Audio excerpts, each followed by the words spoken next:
I was 19 or 20, which was just 2 or 3 years ago now. And he actually had a restaurant that was amazing. And I went to the restaurant all the time to eat. And I think I put him out of business because it was like he had buffet, so I could just eat as much as I wanted. And then I started training in the back. He said, "Do you know what Muay Thai is?" And I'm, "No, I don't." And he had a big banquet hall in the back.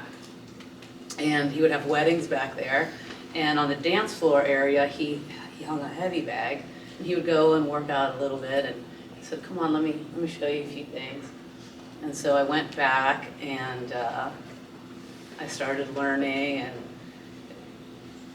and then I would eat some more. And then I'd go back every day to the restaurant after school, and I would eat and I would train, and I could hear him, like, he was running the restaurant, so he wasn't just sitting watching how he does now, but I would hear like the door go, and I'm like, oh, he's watching me right now.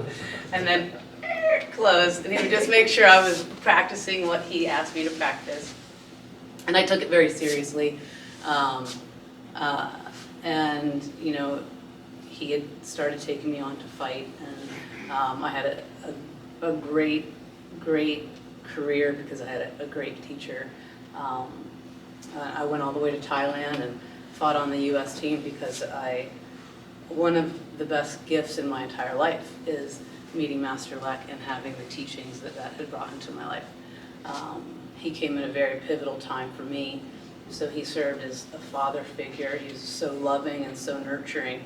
And if I walked into a regular Muay Thai school to learn Muay Thai, I would have never picked it up. And here I am in the back of a restaurant with the owner who's, you know, just dropping me little like lines here and there of what to do. And it lit me up. And it really had much more to do with the person than the art. And I'm so lucky that Muay Thai was something that he could convey to me. That's what we shared. And so when I went to Thailand, he couldn't come along. And fighting in the Worlds was, you would think would be great, but at that point I realized that what's great about fighting is that I did it with Master Lek, and that the two of us were a team, and that he brought out the Muay Thai in me as much as I did.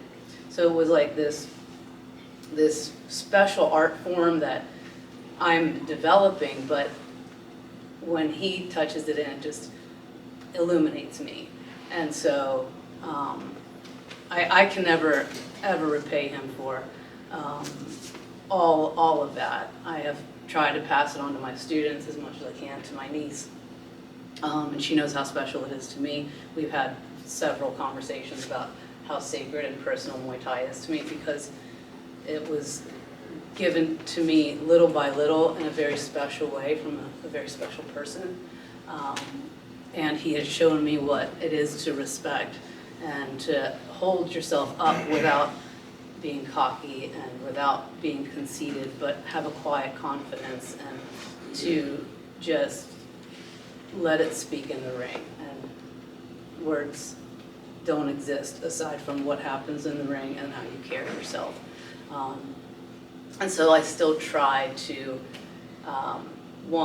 live that way as much as I can every day. I feel like it's just an effort to remind yourself and to be better on a constant basis, because we can always slip back into little pockets or holes, and to constantly lift yourself up and to try to pass it on as much as I can.